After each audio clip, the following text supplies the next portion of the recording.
Shalom anak-anak yang hebat. Bagaimana kabarnya di rumah hari ini? Semoga semuanya tetap dalam keadaan yang sehat ya. Miss juga berharap anak-anak tetap semangat untuk belajar meskipun kita masih harus belajar dari rumah. Nah, hari ini kita akan belajar matematika bersama Miss Yerni, tetapi sebelum kita belajar, kita mau berdoa dulu ya. Anak-anak di rumah semuanya ambil sikap doa dan Miss Yerni akan pimpin dalam doa. Mari kita berdoa. Tuhan Yesus, terima kasih karena Tuhan masih menyertai kami hingga pada saat ini. Tuhan masih memberikan kami nafas hidup, Tuhan masih memberikan kami kesempatan untuk ada menikmati suasana pagi hari ini. Saat ini Tuhan, kami sudah mempersiapkan diri untuk belajar. Tuhan Yesus memberkati kami, memberikan kami hikmat supaya apa yang akan kami pelajari, kami boleh mengerti, kami boleh pahami dengan baik. Bapa dalam kerajaan sorga, ini doa kami, di dalam nama Yesus kami berdoa. Haleluya, amin. Nah anak-anak, materi pembelajaran kita hari ini adalah bentuk pecahan. Bentuk pecahan ada pecahan biasa, pecahan campuran, pecahan desimal, dan persen. Nah, yang pertama kita akan mempelajari pecahan biasa. Contoh pecahan biasa, anak-anak semuanya pasti sudah tahu ya. Di sini ada 1/2 dan 7/5. Pada pecahan biasa ini ada pembilang dan penyebut. Pembilangnya yang mana? Pembilangnya adalah 1 dan penyebutnya adalah 2. Begitupun dengan 7/5. 7 adalah pembilang dan 5 adalah penyebut. Nah, pada pecahan biasa ada namanya pecahan murni dan pecahan tidak murni. Nah, untuk pecahan murni adalah pecahan yang angka pembilangnya lebih kecil dari angka penyebutnya. Sedangkan untuk pecahan tidak murni adalah pecahan yang angka pembilangnya lebih besar dari angka penyebutnya. Nah, berdasarkan penjelasan Miss, yang mana ya pada contoh ini yang merupakan pecahan murni? Apakah contoh nomor 1 atau contoh nomor 2? Ya, untuk contoh nomor 1 ini merupakan pecahan murni. Mengapa disebut pecahan murni? Karena angka pada pembilangnya lebih kecil dari angka pada penyebutnya. Nah, untuk contoh nomor 2 ini disebut pecahan tidak murni ya, karena angka pada pembilangnya lebih kecil, lebih besar dari angka pada penyebutnya. Supaya anak-anak lebih paham lagi, silakan anak-anak perhatikan soal yang ada di layar ya. 10/21, 21/11, dan 11/45. Manakah pecahan-pecahan ini yang merupakan pecahan murni dan pecahan tidak murni? Nah, untuk soal nomor 1 ini merupakan contoh pecahan murni karena angka pada pembilangnya lebih kecil dari angka pada pembilangnya. Selanjutnya, 21/11. Ini merupakan pecahan tidak murni ya, karena angka pada pembilangnya lebih besar dari angka pada penyebutnya. Selanjutnya, 11/45. Ini merupakan contoh pecahan murni karena angka pada pembilangnya lebih kecil daripada angka pada penyebutnya. Sampai di sini untuk membedakan pecahan murni dan pecahan tidak murni bisa ya. Ya, cukup mudah. Anak-anak bisa menuliskan kembali apa itu pecahan biasa dan pecahan murni dan pecahan tidak murni. Boleh anak-anak tuliskan di buku catatannya ya.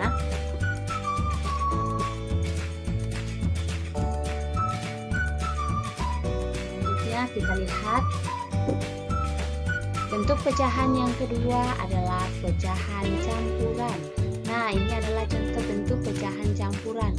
1/2. Mengapa 1/2 disebut dengan pecahan campuran? Karena pada pecahan tersebut terdiri dari bilangan bulat dan bilangan pecahan. Bilangan bulatnya adalah 1 dan bilangan pecahannya adalah 1/2. Nah, oke anak-anak, sekarang kita lanjut bagaimana cara mengubah pecahan campuran ke pecahan biasa ya. Di sini sudah ada contohnya. 1/2. Cara untuk mengubah ke pecahan biasa, yang pertama kita kali bilangan bulat ini kita kali dengan penyebutnya, yaitu 1 kali 2, kemudian ditambah pembilangnya, yaitu ditambah 1. Jadi kita tuliskan 1 kali 2 ditambah 1/2. Per 2 yaitu penyebutnya ya. Selanjutnya 1 kali 2 ya, 1 kali 2 kemudian ditambah 1 per penyebutnya 2. Nah, 2 tambah 1 sama dengan 3/2. Jadi bentuk pecahan biasa dari 1/2 adalah 3/2. Nah, supaya lebih paham lagi kita lihat contoh yang kedua ya. 2/1/3. Bagaimana cara untuk mengubah ke pecahan biasa? Sama ya, cara yang kita gunakan di contoh yang pertama. Kita kali 2 ini dengan 3. 2 kali 3. Setelah itu kita tambah dengan pembilangnya. Pembilangnya itu 1. 2 kali 3 ditambah 1/3. 2 kali 3 sama dengan 6 ditambah 1. 6 tambah 1 sama dengan 7/3. Nah, 7/3 ini adalah bentuk pecahan biasa dari 2/1/3. Nah, bagaimana kalau bentuk pecahan biasa kita ubah ke bentuk pecahan campuran? Kita lihat contohnya ya. Di sini ada 7/3. Kita mau ubah ke bentuk pecahan campuran. Yang pertama kita tuliskan 7, kemudian dibagi dengan 3. Cara untuk membaginya adalah kita cari bilangan berapa yang jika dikalikan 3 hasilnya mendekati 7. 3 kali berapa yang hasilnya mendekati 7. Oke, 3 kali 2 ya. 3 kali 2 hasilnya mendekati 7 sama dengan 6. 2 kali 3, 6 ya. Sekarang kita mau kurangkan. 7 kurang 6 sama dengan 1. Nah, bagaimana cara untuk menuliskan ke bentuk pecahan campuran? Nah, hasilnya kita tuliskan di depan menjadi bilangan bulat, kemudian sisanya kita tulis di bagian pembilang, dan 3 kita tulis di penyebut. Jadi, bentuk pecahan campuran dari 7/3 sama dengan 2/1/3. Sampai di sini bisa ya? Oke, sekarang kita lanjut ke bentuk pecahan yang ketiga, yaitu bentuk pecahan desimal. Pecahan desimal itu seperti apa ya? Nah, anak boleh lihat ya, di sini ada bilangan 0,15. Ini dibaca 0,15 ya anak-anak. 0,15. Kemudian yang kedua 1,25, bukan 1,25, tapi 1,25. Selanjutnya 0,225. Ini dibaca 0,225 ya, bukan 0,225, tapi 0,225. Sekarang kita mau mengubah bentuk pecahan desimal ini menjadi bentuk pecahan biasa. Nah, ini sudah ada contohnya ya. 0,5 kita mau ubah ke bentuk pecahan biasa. Nah, yang pertama di sini anak-anak memperhatikan ya, angka yang berada di belakang koma. Yang pertama, jika angka yang berada di belakang koma itu ada satu angka, maka kita tuliskan menjadi per 10. Kalau angka yang berada di belakang koma ada 2, berarti kita tuliskan per 100. Angka yang berada di belakang koma ada 3, maka kita tuliskan per 1000 dan seterusnya. Nah, karena di sini angka yang berada di belakang koma ada 1, kita tuliskan menjadi per 10 atau 5/10. Seperti ini ya. 5/10 ini masih bisa disederhanakannya anak-anak. Kita bagi menjadi, kita cari bilangan yang sama yang bisa membagi 5 dan 10. Bilangan yang sama yang bisa membagi 5 dan 10 adalah 5 ya. 5 dibagi 5 sama dengan 1, 10 bagi 5 sama dengan 2. Jadi bentuk pecahan biasa dari 0,5 adalah 1/2. Kita lihat contoh yang kedua ya, supaya anak-anak lebih paham lagi. 0,25. 0,25 anak-anak perhatikan ya, di sini ada angka yang berada di belakang koma ada 2. Angka yang berada di belakang koma ada 2 ya, jadi nanti per 100 atau kita tuliskan menjadi 25 per 100. Nah, 25 per 100 ini bisa kita sederhanakan lagi ya. Kita cari bilangan yang bisa membagi 25 dan 100. Bilangan yang sama ya. Yang bisa membagi 25 dan 100 adalah 25. 25 bagi 25 sama dengan 1. 100 bagi 25 sama dengan 4. Jadi, bentuk pecahan biasa dari 0,25 adalah 1 per 4. Selanjutnya, kita mau mengubah bentuk pecahan biasa ini ke bentuk pecahan desimal. Di sini ada 3 per 4. Kita mau ubah ke bentuk pecahan desimal. Bagaimana caranya? Kita harus mengubah dulu penyebutnya menjadi kelipatan 10 atau 10, 100, 1000 dan seterusnya. Bagaimana cara supaya 4 ini menjadi kelipatan 10 atau 100? Kita cari bilangan yang bisa jika dikalikan dengan 4 hasilnya sama dengan 100 atau 1000. Silahkan anak-anak perhatikan ya. 4 ini supaya hasilnya 100, kita kali dengan 25. Kalau penyebutnya kita kali 25, maka pembilangnya juga harus kita kali 25. 3 kali 25 sama dengan 75. 4 kali 25 sama dengan 100. Ini bisa kita tuliskan menjadi 75 per 100. Silahkan anak-anak perhatikan, jika per 100, maka kalau kita ubah ke bentuk pecahan desimal, maka angka yang berada di belakang koma itu ada 2. Jadi kita tuliskan menjadi 0,75. Selanjutnya kita lihat contoh yang kedua ya. 5 per 20. Oke, 5 per 20. Supaya 20 ini menjadi 100, maka kira-kira 20 ini kita kali berapa ya supaya menjadi 100? Ya, supaya 20 ini menjadi 100, maka kita kali dengan 5. Kalau penyebutnya di bawah kita kali 5, maka pembilangnya juga harus kita kali 5.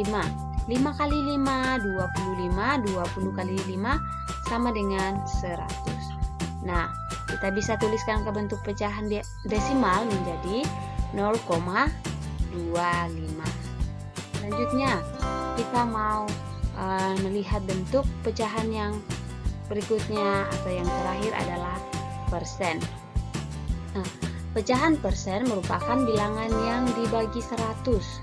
Contohnya 70%, bisa kita tuliskan menjadi 70 per 100. 70% seperti ini ya, bisa kita tuliskan menjadi 70 per 100.